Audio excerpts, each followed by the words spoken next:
Turn that on. Good morning, everybody. We'll reconvene the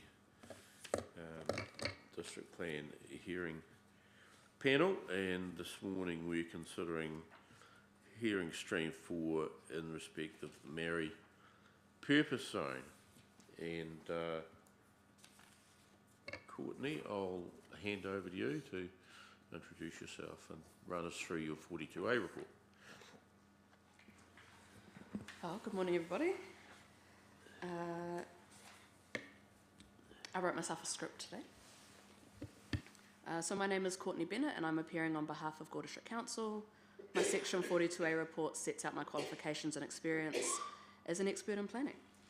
I confirm that I continue to abide by the Code of Conduct of Expert Witnesses set out in the Environment Court's Practice Note 2023 as applicable to this independent hearings panel. I've prepared a statement of supplementary evidence to provide a response to expert evidence and written statements presented in relation to Hearing Stream 4 Multi-Purpose Zone chapter. This has been tabled and I'm taking it as read. Today I'll provide a verbal summary and then be happy to answer questions from the panel.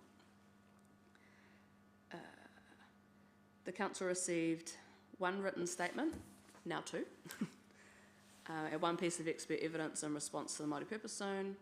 A written statement was tabled by Helen Dempster on behalf of New Zealand Transport Authority Waka Kotahi. I recognise this written statement from Waka Kotahi. We've also just received a written statement from Fire and Emergency New Zealand. This raises some matters that I'll need to speak with the wider team about and can get back to you at a later date. Expert planning evidence was also received from Amy Beran on behalf of Hokonui Runanga. Ms Beran raised several matters, but since the lodging of her evidence, we've met for informal conferencing, which has resulted in us reaching agreement on all matters. Our agreed positions, where they differ from the recommendations within the Section 42A report, are as follows. Overview and purpose. Ms Beran and I propose rewording this section to clarify that some multi-purpose zones are affiliated with mana whenua and some are affiliated with mātāwaka. So mātāwaka is a word that means local Māori communities who are not mana whenua. Ms Beran considers this differentiation important because it allows the chapter to more accurately outline that whilst the activities permitted across all Māori purpose zones, MPZ, may be similar, the underlying purpose of these two types of zones are a bit different. The Ngāi Tahu Mana Whenua Māori purpose zones are a reflection of mana whenua rangatiratanga and their identity as ahika, whilst the Mātāwaka MPZ provide a dedicated space for all Māori within the district to engage in Māori activities that support their cultural well-being. I do not consider this clarification and rewording to fundamentally change the way that the chapter functions at a practical level, and I accept that Hokonui Runanga as mana whenua should have the ability to reflect their rangatiratanga in the PDP in this manner. Therefore, I support the amended overview and purpose wording set out in the evidence of Ms Beran and in Appendix 1 of my supplementary evidence. The next set of changes are to the objectives. Our amended suite of objectives differs from my Section 42A recommended wording in the following ways. MPZ Objective 1 has been reworded to better reflect, a minor rewording, just to clarify, has been reworded to better reflect the purpose of the activities provided for within the zone. MPZ Objective 2 has been reworded to apply specifically to the Ngāi Tahu Mana Whenua MPZ. MPZ 03 has been renumbered to MPZ 04, but no wording changes have been made. And a new objective, now called MPZ 03, has been drafted to apply specifically to the Mātāwaka MPZ. This new objective identifies the underlying purpose of the Mātāwaka MPZ in the same way that MPZ 02 identifies the underlying purpose of the Ngāi Tahu Mana Whenua MPZ. So they're effectively the same objective, but one applies to two of the zones and one applies to two of the zones. I agree with Ms Beran that these amendments are required to clearly differentiate between the mana whenua and mātāwaka zones, which in turn enable mana whenua to assert their rights and interests within the PDP in a way that they deem more appropriate while still recognising the importance of mātāwaka MPZ. Again, I do not consider these amendments to change the way that the chapter functions, and I accept that Hokonui Runanga as mana whenua should have the ability to reflect the rangatiratanga in the PDP in this manner. Therefore, I support the amended MPZ objectives as set out in the evidence of Ms Beran and in my supplementary evidence. The next change is to Policy 2. Ms Byrne and I have agreed on minor amendments to MPZ Policy 2 that both align the policy with our newly proposed wording to MPC Objective 1 and incorporate references to primary production. I consider that both changes add clarity and consistency to the policy, which will benefit both plan users and decision makers. In my section 42A, I opposed adding reference to primary production to this policy. However, after discussions with Ms Byrne, I've now changed my position and support adding the reference to primary production to a reworded MPC Policy 2. This is because I now have a clearer understanding of why Hokonui-Runanga sought the amendment and can see how referencing this activity may avoid confusion about the anticipated MPZ activities that Ngāi Tahu have experienced in other districts in these kind of provisions. After the lodging of Ms Byrne's evidence, we've also agreed on a further minor amendment to this wording. As primary production is not a permitted activity across all MPZ, it was agreed that it was more appropriate to use the term provided for as opposed to enable within MPZ P2. This is because the term enable typically refers to activities that hold a permitted activity status, whereas the term provide for covers activities that range from permitted all the way to restricted discretionary. Our updated wording is included in my supplementary evidence. MPZ Policy 4. We've agreed to minor rewording to MPZ Policy 4 that Ms Byrne considers addresses the underlying issue Hokonui-Runanga had with this policy, that is its perceived ambiguity. I agree that the amended wording clarifies the scope of the policy and reflects the amendments we have jointly proposed to the objectives within the chapter. Last but not least, MPZ Policy 5. When Ms Byrne lodged her evidence, there was still one outstanding matter that we had not yet reached an agreed position on. This was Ms Byrne's proposed new policy for additional MPZ to be added to the plan over its lifetime. I opposed this new policy as I considered it to duplicate objectives already in the Urban Future Development chapter of the PDP. So adding this new policy, there'd be two policies saying the same thing. I can confirm that since Ms Byrne's evidence was lodged, we've continued to discuss this matter and have reached an agreed position.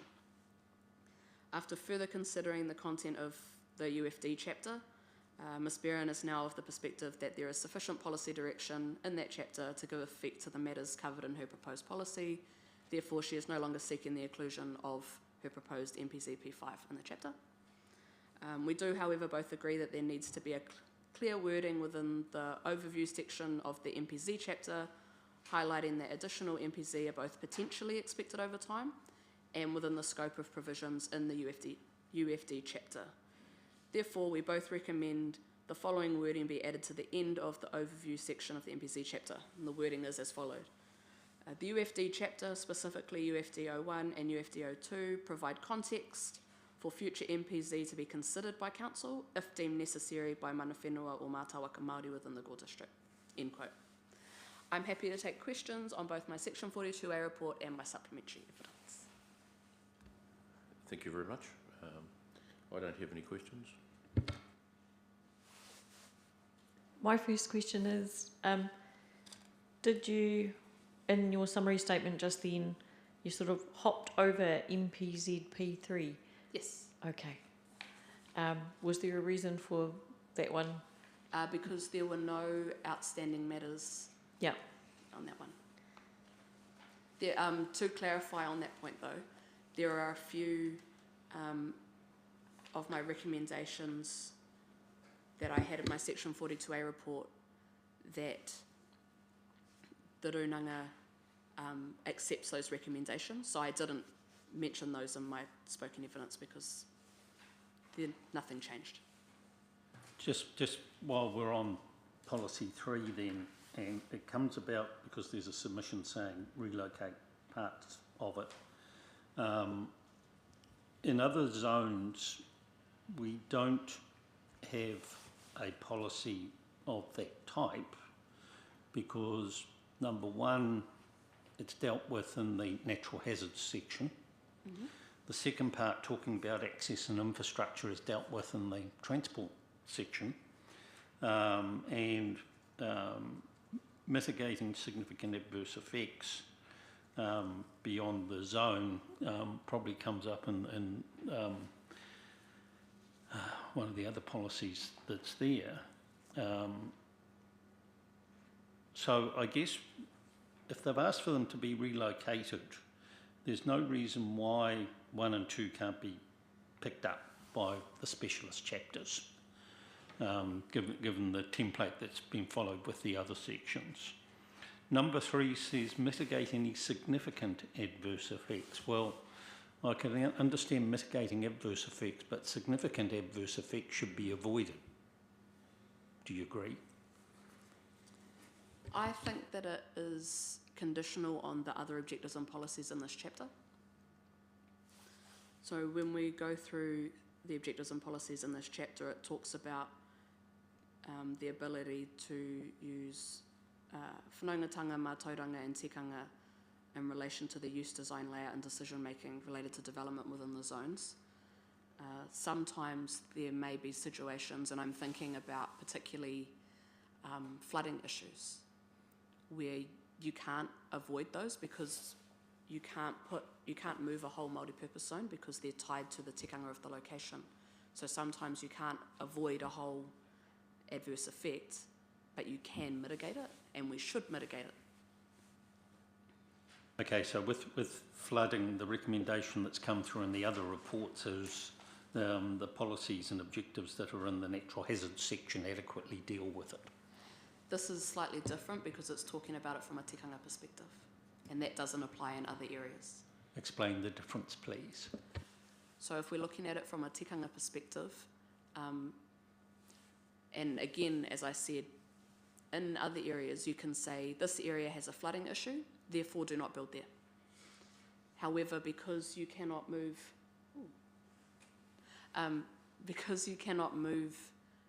an area that mana whenua have a relationship with in the way that the multi-purpose zones are. So as you'll remember from when we were writing the chapter, the multi-purpose zones are in locations where there's a strong Māori presence already. So there's 3 marae and the Runanga office. And you can't just pick those up and move them.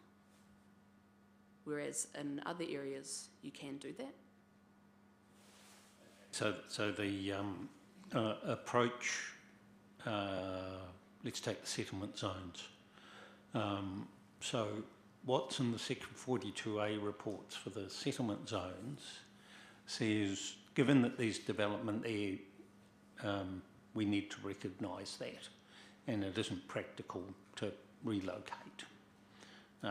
So it seems in that case it's the same as what you've just described, and what's in the settlement zone says that because there's development already there, can't be shifted, therefore rely on the objectives and policies of the natural hazards section.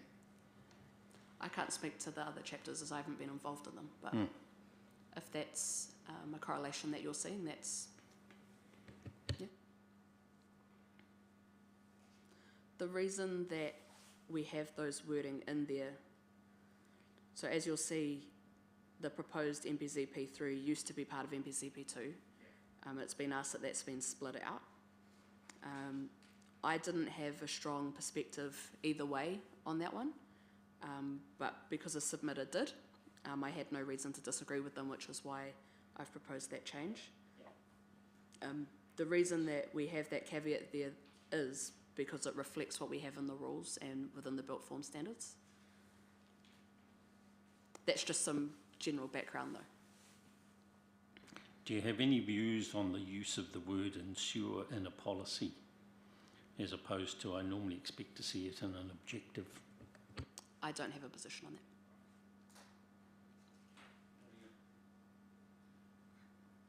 Yeah, so I have questions on 1, 2 and 3 in this one. Cool. So when I looked at 1, I was thinking to myself... Objective 1 or Oh, policy 1? MPZP3, so still on MPZP3. Okay, yep. So, in looking at subclause 1, there's this focus on not creating or exacerbating natural hazard risk, but what seemed to be missing to me is responding to natural hazard risk, which I was picking up was the intention to respond to risk, which, as you've explained, might not be about avoiding, but might be about mitigating.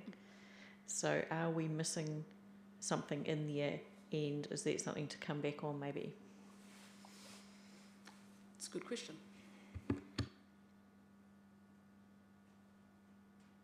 If that's something that you want us to look further into, that is something we can come back on.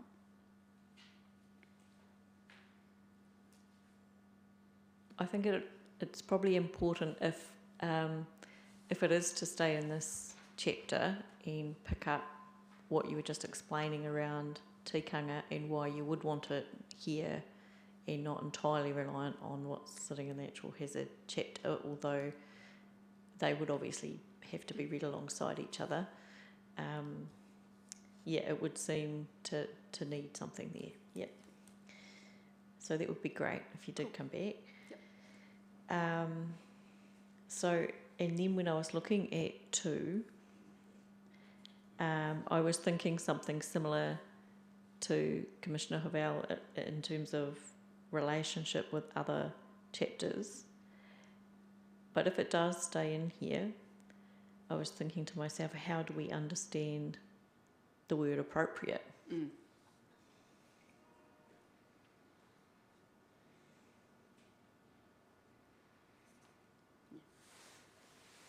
I think that there's definitely merit in looking at where the proposed NPCP3 relates to those same issues in other chapters. I think that there's merit in there, and I think that part of that would include looking at where things sit outside the status quo of those chapters. I don't think everything will. I think there may be places where they do overlap and there's places where they don't, and I think that that is an area that we could look more at.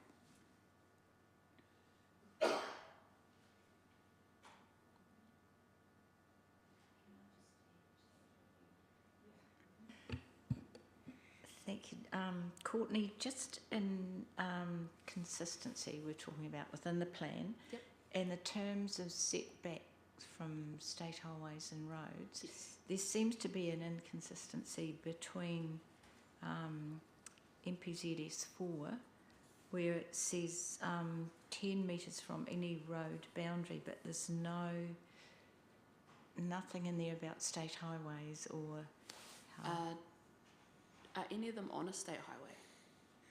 I was wondering about the McNabb. No, it's on a little spur road that comes off that main road, because you have to turn off onto a road and then in. But with future zones, could there possibly be? There could be, but if there were future zones, we would have to do a plan change to include them anyway, so that's something you'd pick up in that plan change. Okay, so the McNabb one isn't, it's on a side road. That, to my road. current understanding, yes. Okay, because the entrance is, no, it is from a side road, isn't it? The entrance, yes, thinking. Yeah, because you always miss the turn off. Yes. Because you don't realise it's a side road yet. Yes, Yeah. okay, thank you. And then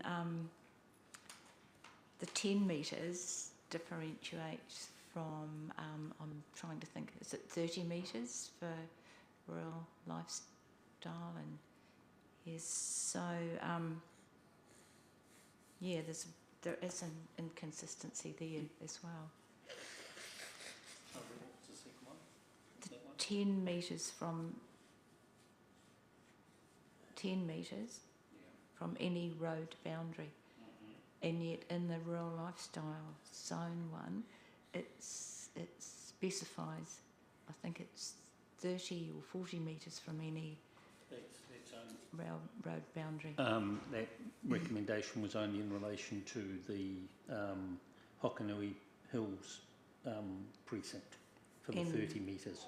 And also in the rural lifestyle zone, there's a difference between state highways and just rural roads. I have to go back and look at the proposed plan. Yeah.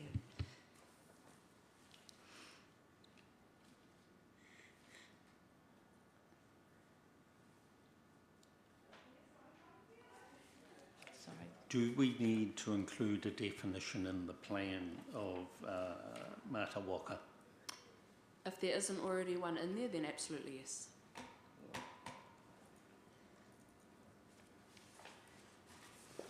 although we have defined it in text.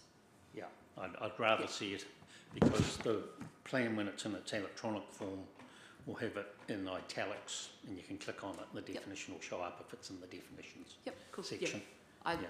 Yes, I think that it's important to define words that aren't as widely known as other words. So does something run off your tongue in terms of what that definition should be? Yes, it is what is written in the text, which is. Let me just pull up the right thing.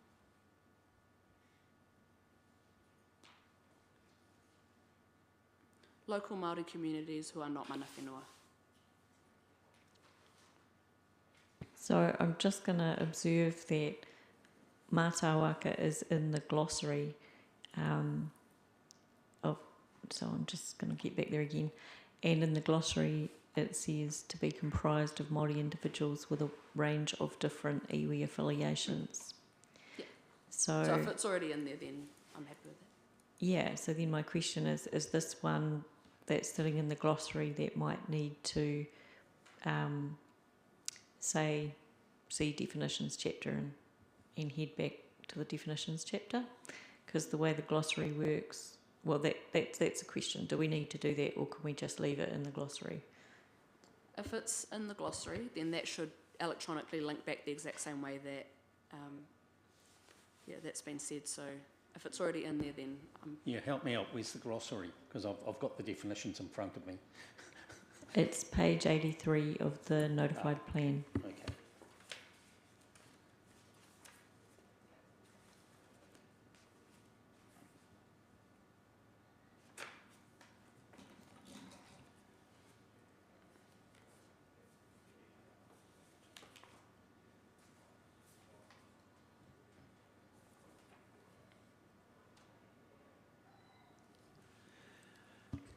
And I think the way it was just described is better than what reads in the glossary at present.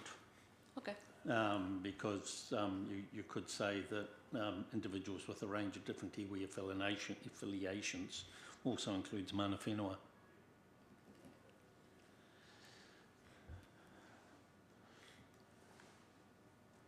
Depends on your interpretation, but if you have a preference for us to relook at that that explanation in the glossary, that's something we can do. Yeah, we'll come back if we need it looked at. Yep. Cool, all righty. Sorry, I have another question. In relation to, still with policy 3, subclause 3. So I was interested in why we only had the word mitigate in this one. And then I look at proposed MPZ 03. Now I'm just going to, it's the new 04. And it uses avoided or mitigated.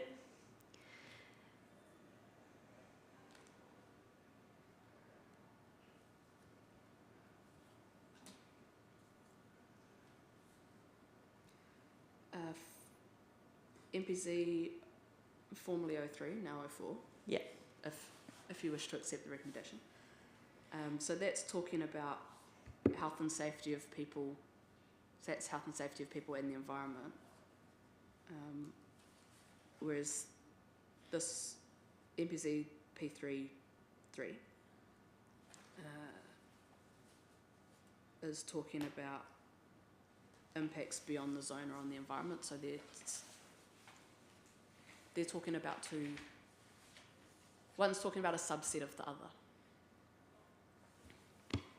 Okay, so if I go back to the objective, Yeah. I've got use and development at the beginning, and I come down to P3, and I've got activities. Yeah. So they would appear to me to have a pretty close relationship, and you've got in 04 an intent to enable, where adverse effects on, and if we skip past health and safety of people and just read it adverse effects on the environment are avoided or mitigated. And then I come down and I've got activities mitigate any significant adverse effects on adjoining properties beyond the zone or on the wider environment. So I take your point that it's a subset of the environment. So are you suggesting that it's deliberate that we don't see either avoid or remedy in 3? And just help me understand what you're imagining here and why those other options of avoid, remedy and mitigate aren't present.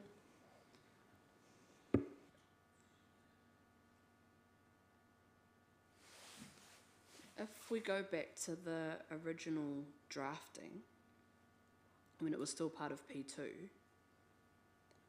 we talked about mitigation because in the context of MPZ P2, and this, it'll make sense in the end, MPZ P2, we were talking about all the things that we originally wanted to provide for, and on the proviso of all those other matters. And because we didn't want to say that those things weren't permitted at all, that's why we talked about them being mitigated. But now that they've been split out, that kind of relationship between P2 and P3 isn't as clear. That's my understanding of it. If there's an inconsistency there, though, that has been exacerbated because of that splitting out, then that's something that we can look into as well.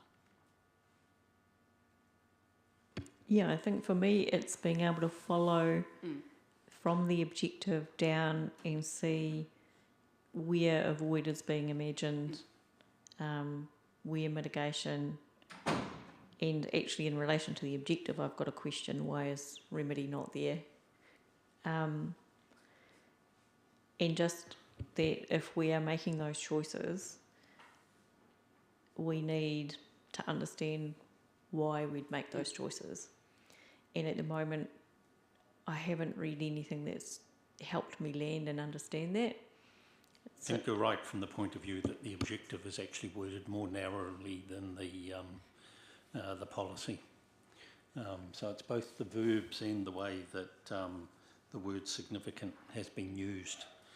So it's interesting at the lower level, just seeking to avoid and mitigate adverse effects, but at the higher level, only wanting to mitigate significant adverse effects. So there's something there that I think we need to talk through, and if we need any further advice, we'll come back. Although that objective connects to both MPZ P2 and MPZ P4, and a lot of that more restrictive level of it sits in the MPZ P4, which talks about restricting activities that are inconsistent. Yeah, what concerns me though is the way that the word significant is used. Okay. So It's not going to require much to get it online. So yeah, I wanted to follow up. So my line of questioning there was around avoid, remedy and mitigate, but I do want to pick up the significance element. And my basic question is, where is the significance test coming from? And why has it been introduced? And so to me, that's another one where I want to understand and be clear why we're bringing it into the picture.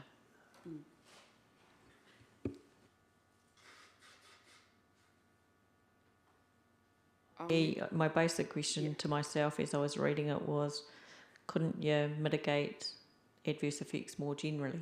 Yeah. And I would have thought when I saw significant, I was thinking, wow, that might be where you'd want to aim for avoid, whereas mitigation is something that you might more readily apply for a range of adverse effects of different scales. I'm just seeing if I can pull up what I'm thinking of.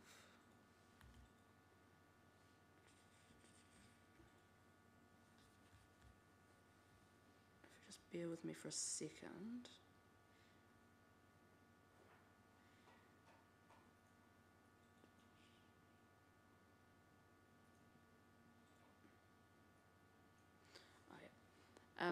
I take your point.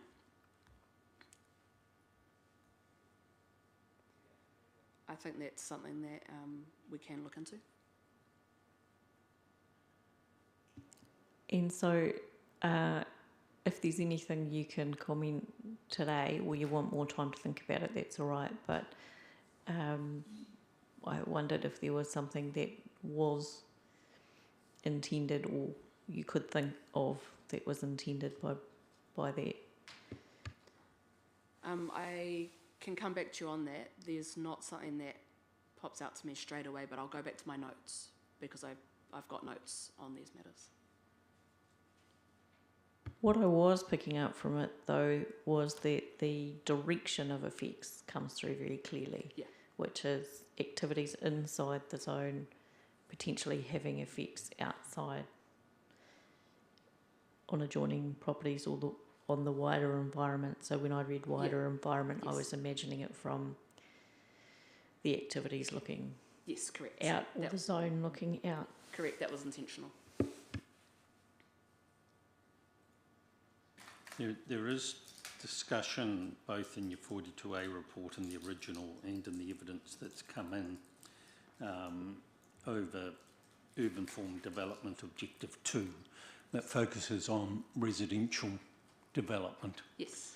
What I was wondering, flowing from that, whether there isn't merit in actually looking at adding something to UFD objective 1. For what purpose? So where it comes up in your report, Yes.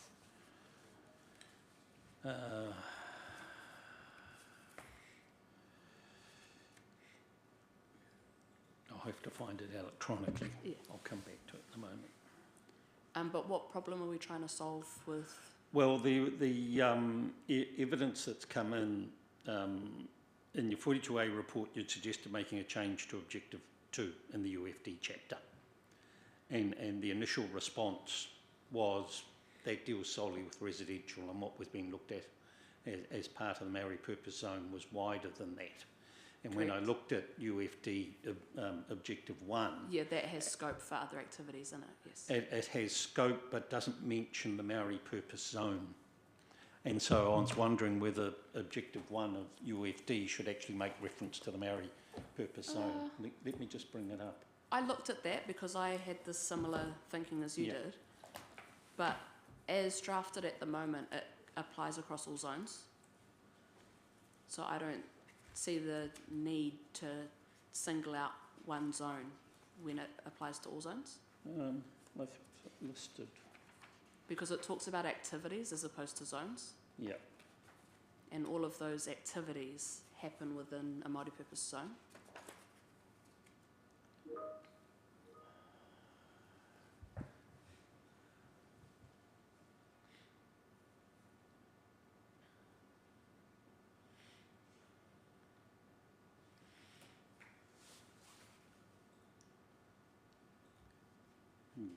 So objective 3 again, yeah, talks about housing types and does refer to the Maori purpose zone. But here. we're talking about objective 1, correct?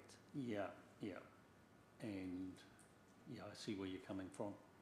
Okay, Because I had the same thought that you did, but I went back and double checked it, yeah. okay, So we're sharing the same logic. yes, Yeah. yes. One of the additions that you suggested as part of the very last sentence of the intro, Mm-hmm. let me just.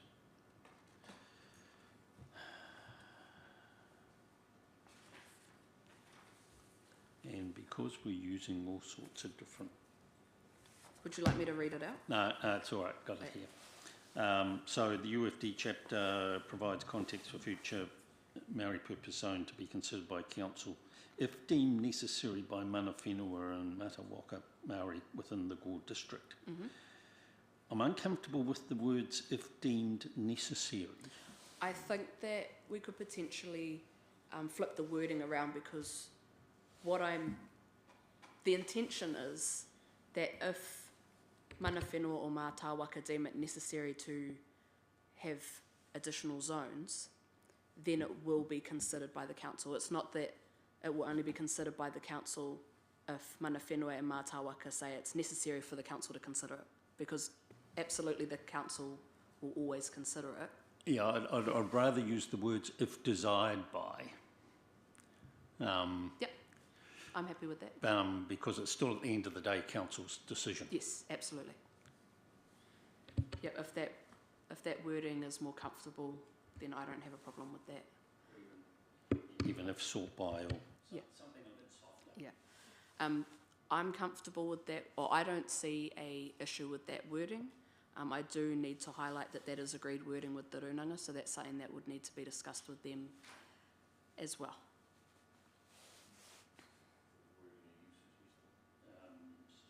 So that last bit, Yep. instead of saying if deemed necessary by, if sought by, and we'll talk it through with the evidence that comes through later as well. So I'm just going to pipe up because I spotted this as well, but from a different direction, which is the notified version of UFD 022B uses that wording. Okay. So I wondered if you've drawn from that notified wording of UFD 02 in that overview drafting. That is where it initially came from, but if that is the background of it. So we'd be confined by the scope of submissions on UFD 022B in that respect. I'm unsure. That's a topic for discussion.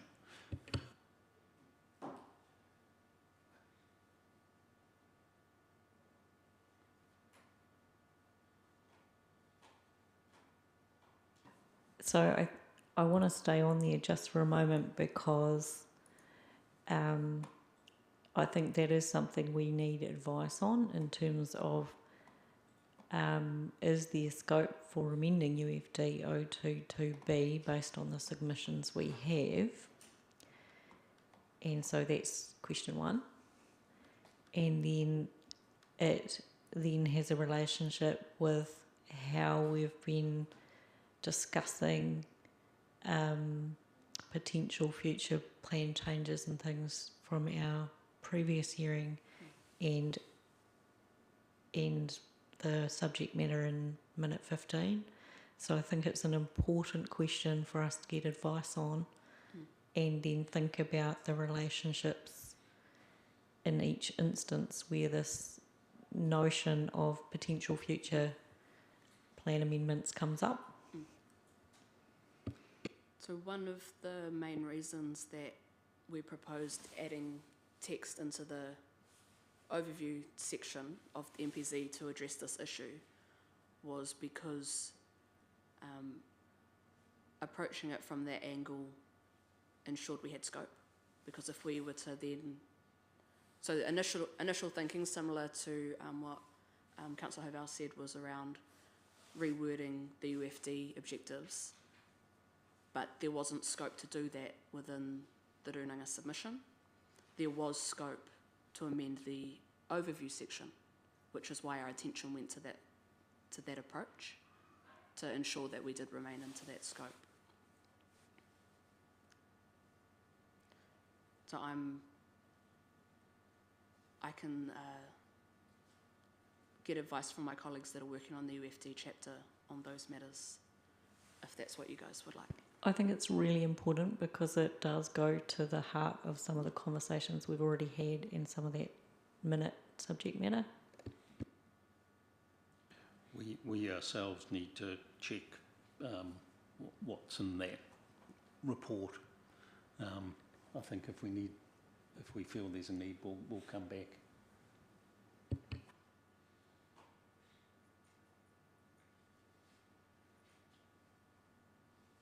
So this should be an easier question. Those were the like thorny plenty ones. But this one, I was curious about the choice of title for the Ngaitahu Mana Whenua Māori Purpose Zone. And I thought to myself, could we rely on the Mana Whenua definition and say Mana Whenua Māori Purpose Zone? Or could we use Ngaitahu Māori Purpose Zone? It's long. And I wanted to understand why we weren't using Ngaitahu or Mana Whenua on their own. Yep, that is the easier one. That was the wording specifically requested by the Runanga. It was my view that if that's the wording that they thought was most appropriate, then I didn't have any grounds to disagree with that. But that would be a very good question to ask Ms. Barron when she comes in.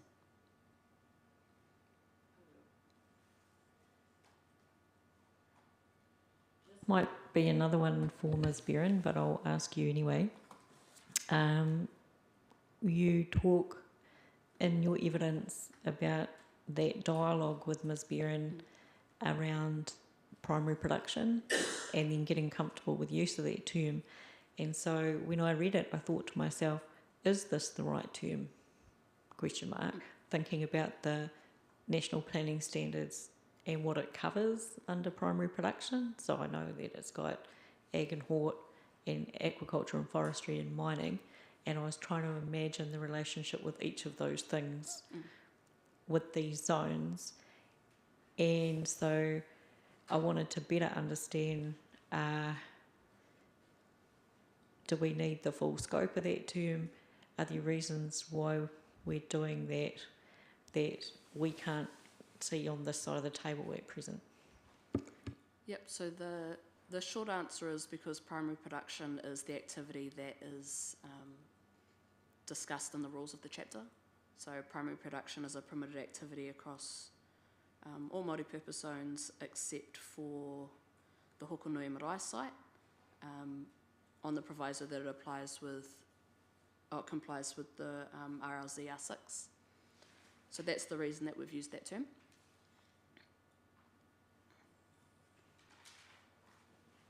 And that segues me back to thinking about the relationship between the MPC and the UFD, and that question about the one that you and Ms. Barron were, that was the last outstanding matter. And what I was wondering to myself was, are there going to be cases where a multi-purpose zone is more about primary production or restorative mahinga kai or something like that, that doesn't have the same kind of built form elements that the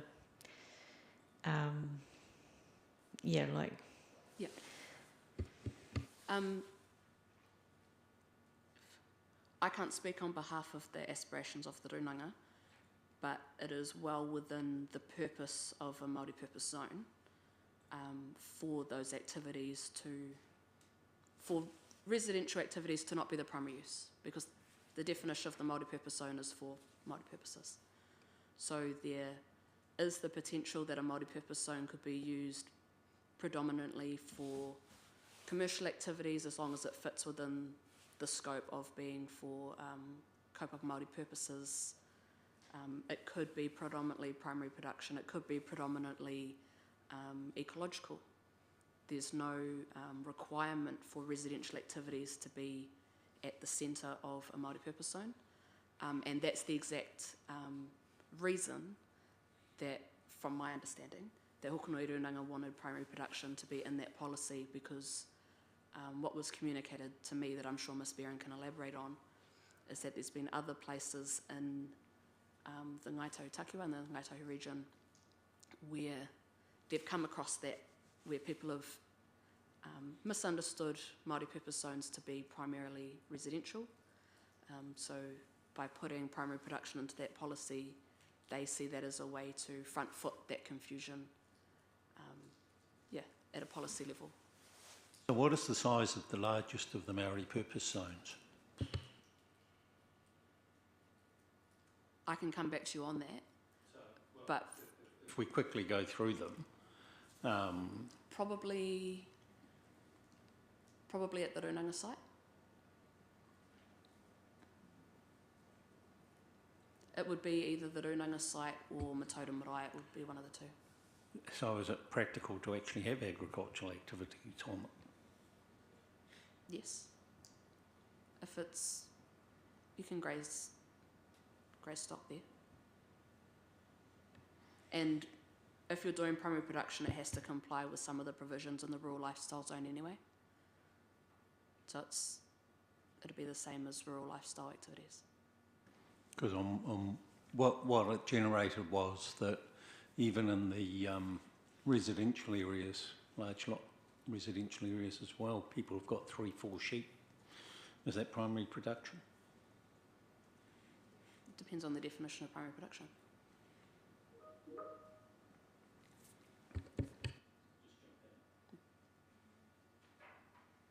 I think it's important for us to recognise that it's not primary production wholesale. It still has to comply with provisions within other chapters as well.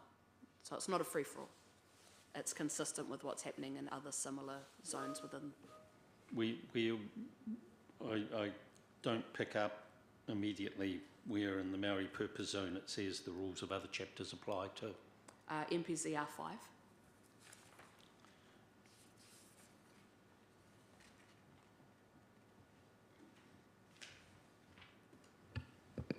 Yeah, but it doesn't say that the standards of other zones apply. Primary production complies with RLZ R6. Right, okay, thank you. It could also mean aquaculture, like freshwater crayfish, which Could do. you could actually provide from the Runanga. That's correct, yes.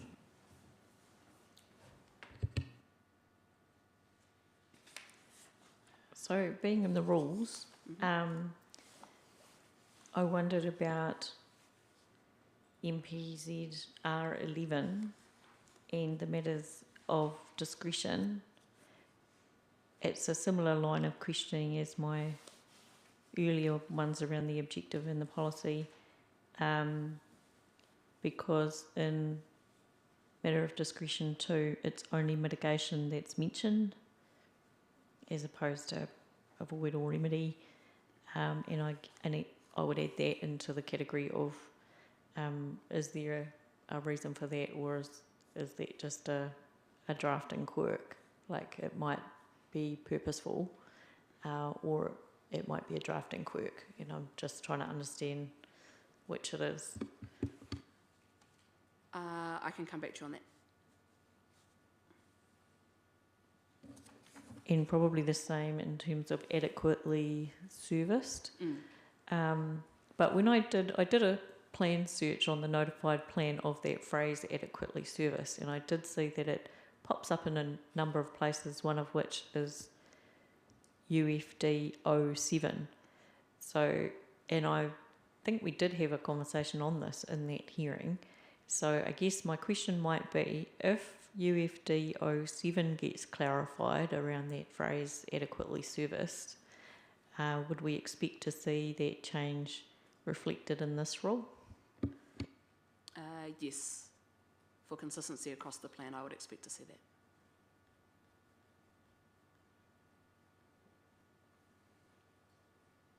I would expect that would link through to the servicing standards though.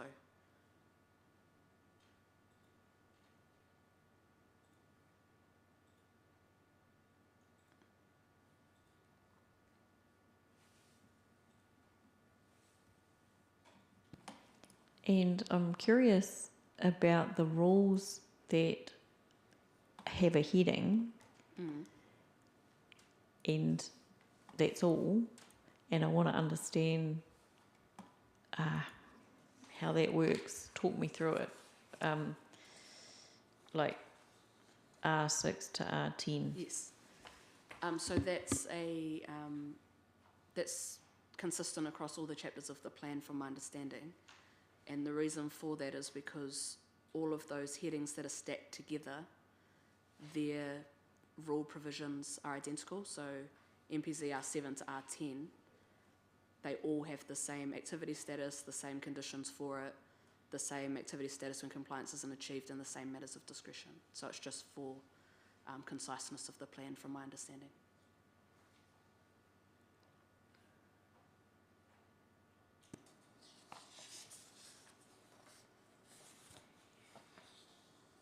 Right, and I can see that's where you've got, I can see the PA standard MPZ R6 to R10, so yes, and that's on notified page 4. It's just because there's page breaks put in at most unfortunate places. Yeah, so it doesn't help with ease of use, but That's why e-plans are going to be great. yeah. And then just a little check on R1 and R2 use the acronym GFA, and it does have a definition, or it's not a definition, it's expanded in the abbreviation section of the plan. But when I did a search on it, these two rules are the only rules in the plan that use that acronym. So I wondered if we could just expand it and drop the acronym. It Yep, says that's clause 16 matter. There's no harm in doing that. Yeah, that sounds sensible. I know, but I'm interested to Yeah, know. that sounds sensible. Yep. That would have just been a drafting habit. Yep. Planners love a good acronym. I've got nothing further.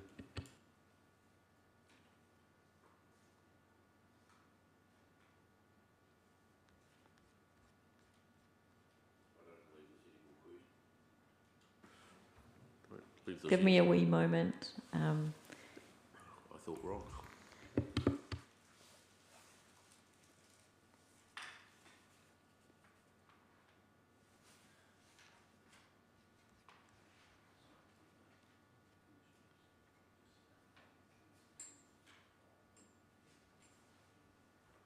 So I just wanted to explore a little bit further that dialogue we were having around the relationship between MPZs and UFDs. So taking the point that we've got 4 MPZs at the moment that have a particular size and shape and purpose and use, and that the plan is envisaging that further MPZs might be added.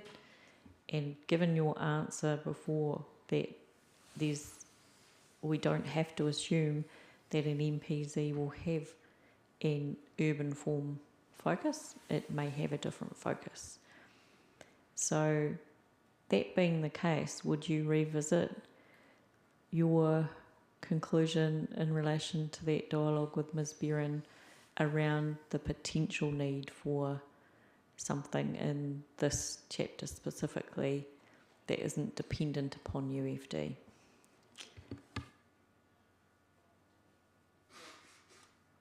I don't think that a policy talking about future zones is appropriate for this chapter. I think if there is going to be a dedicated policy suggesting future zones, that sits more sensibly in the UFD chapter, because that's where matters about, future urban development sit.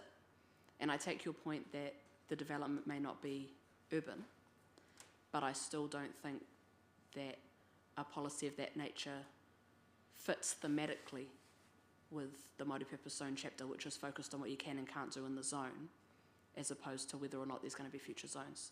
Thematically, it doesn't seem to fit, and it fits more sensibly, from my perspective, in a chapter more like the UFD chapter. So is that your way of saying it sits better at a strategic Yes. level? Yes.